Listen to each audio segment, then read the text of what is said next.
مجھے اس پہ نہیں، اس پہ تھوڑا سا آپ کو ذرا کھولنے پڑیں گے اپنے صحافتی پرت۔ نواز شریف نے کل لاہور میں بیٹھ کے کہا ہے کہ بجلی اور گیس کی جو نواز شریف صاحب پاکستان کے نہ وزیر خزانہ ہیں نہ ہی وہ وزیر اعظم بنے ہیں، انہوں نے تو چاکا دے کے بلایا گیا سی کہ آؤ جی۔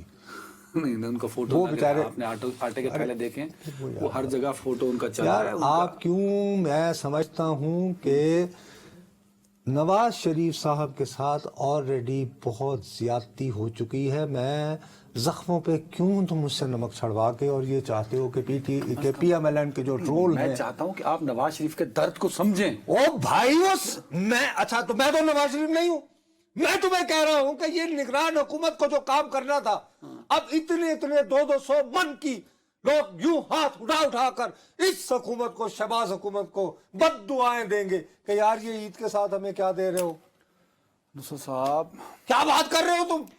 میں نا آپ کے کالم پڑھے، آپ نے جب شہباز شریف پہلی دفعہ وزیر اعظم بنا، آپ نے کہا جی عمران خان حکومت کا سارا بوجھ انہوں نے اٹھا لیا۔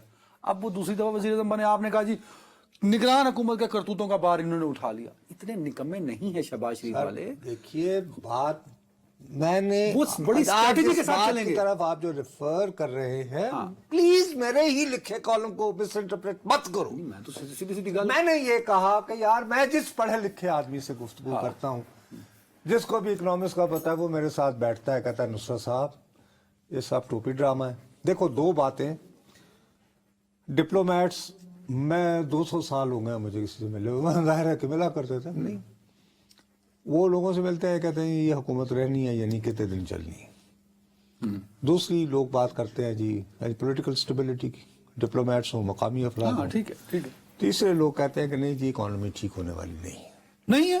مین آرگومنٹ یہ دیتے ہیں کہ صاحب ہمارے پہ بیرونی قرضوں کا دباؤ ہی کافی نہیں، بلکہ اندرونی طور پر ہم جو بینکوں سے حکومت قرض لے کر، بینکوں کے دیکھو منافع میں ہم نے ایک مرتبہ پروگرام کیا ہے، اس وقت سب سے بہترین کاروبار بینکنگ ہے۔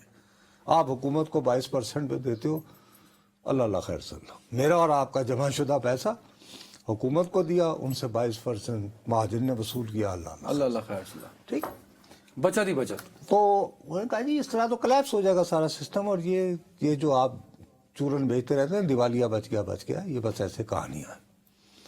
اب میں تو اکنامکس کا اسٹوڈنٹ نہیں ہوں، مجھے نہیں پتا مائکرو اکنامکس کیا ہوتی ہے، میکرو اکنامکس کیا ہوتی ہے۔ اچھے انڈیکیٹرز تو ہیں نا سن سر۔ تو لو نا یار، اس میں مجھے کیا انڈیکیٹر ہے، اس میں نے صرف ایک بات کہی، جو میں نے جو کہی، جس کو تم اچھی خبر کہی، میں نے کہا یار کہ میں کبھی کبھی اکیلا بیٹھ کے یہ سوچتا ہوں کہ یہ جو صاحب ہمارے وزیر خزانہ ہوئے ہیں محمد اورنگزیب صاحب، یہ کوئی تقریباً 1.5 سے 2.25 کروڑ روپے ماہوار تنخواہ لیتے تھے، جو انہوں نے ماہوار، جو پاکستانی روپے کے مطابق۔ ایک کامیاب ترین جو ہمارے 3 4 5 بینک سمجھے جاتے ہیں، اس کے اوور آل انچارج۔ اچھا، اس کے بعد ہر دوسرا بندہ آپ کو یہ کہتا ہے کہ جی یہ ملک چھوڑیں جی، یہ رہنے کے قابل نہیں رہا۔ اس شخص نے ہالینڈ کی شہریت چھوڑی۔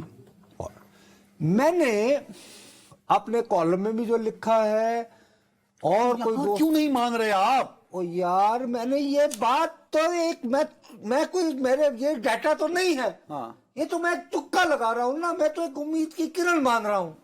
میں یہ کہہ رہا ہوں کہ یار اگر ایک شخص اتنی اچھی نوکری، بہترین تنخواہ اور انلمیٹڈ پرکس، مراعات، اور پلس غیر ملکی شہریت، وہ چھوڑ کے اگر ملک کا وزیر خزانہ ہو رہا ہے تو اس کا مطلب ہے اسے کہیں نہ کہیں امید ہوگی کہ یار وہ چیزیں بدل سکتا ہے۔ تھوڑی دیر پہلے ابھی یہاں بیٹھے بیٹھے آپ نے کہا عید کے قریب عدنان حیدر تم بجلی کے بل زیادہ، وہ سننے والے غریب کا تو ترا نکال دیا آپ نے۔ نہیں تو کیا میں غلط کہہ رہا ہوں؟ میں اپنی طرف سے کہہ رہا ہوں یہ۔ ایک طرف آپ اچھے، اب بھائی 28 مارچ کو ہیئرنگ رکھی ہے نیپرا نے، اور یہ تو ایسے دکھانے کی ہے نا، اب اندازہ لگاؤ نا، آئی ایم ایف کا یہاں پہ قیام ایک دن کو بڑھتا ہے اور یہ خبر آ جاتی ہے، تو غور کرو نا کہاں گھوٹ پھنسی ہوئی تھی۔